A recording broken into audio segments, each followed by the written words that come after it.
So I'm making this video for my truck is a 2014 GMC Denali, and my rear park sensors aren't working. And anyways, I bought a sensor because I seen the back of the sensor pretty much busted up.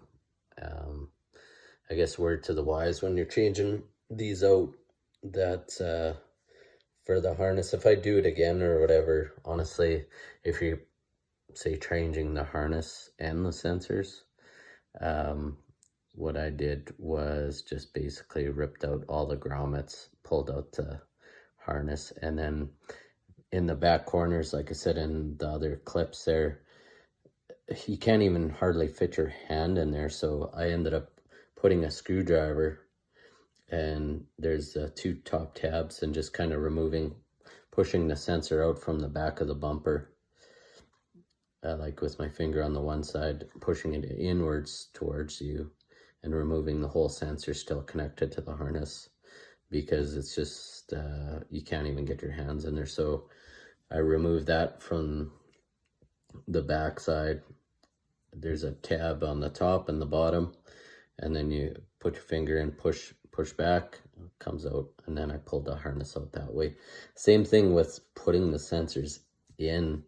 I clip the sensors back in the end too, and then rerouted it through. There's kind of like a pillar that you have to get around, and then basically use the screwdriver to slowly guide it to the clips, and then just push them in with the screwdrivers until they clip.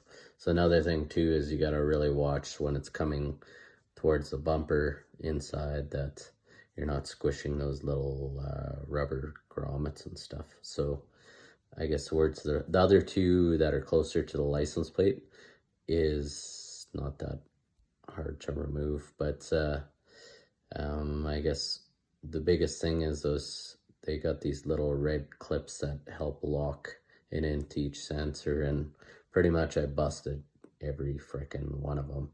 I didn't really care in that point because I had a new harness, but if you're trying to save, if you're just replacing the sensor, be very gentle, like, so you pull on the clip, the red clip, just a tad, and then you kind of have to get in your screwdriver, and you can see through the other videos where kind of click it up, remove the red thing, then you basically got to stick the screwdriver in where the red thing was, so that internally there's like a little latch, and you'll see from the other photos to just kind of lift it up a little bit so it delatches, so you don't bust up your harness and stuff. So just trying to save you some cash and possibly buying a new harness.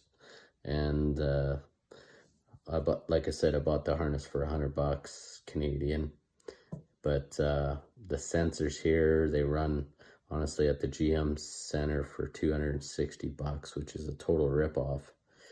So that's why I try to do the jobber end of stuff. But like I said in one of the other little clips there, is make sure you got the right sensor with the right guides, because those guides won't, when I bought that jobber sensor, won't fit in there. So I ended up trying to shave that guide off so I could fit it in, and it does work, but I'm still having some sensor problems. So I ordered some more, hopefully the right sensors, and from iCard, I think it's from the States somewhere.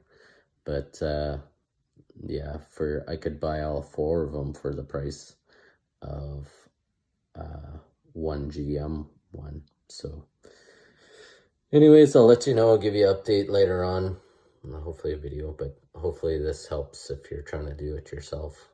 Thanks.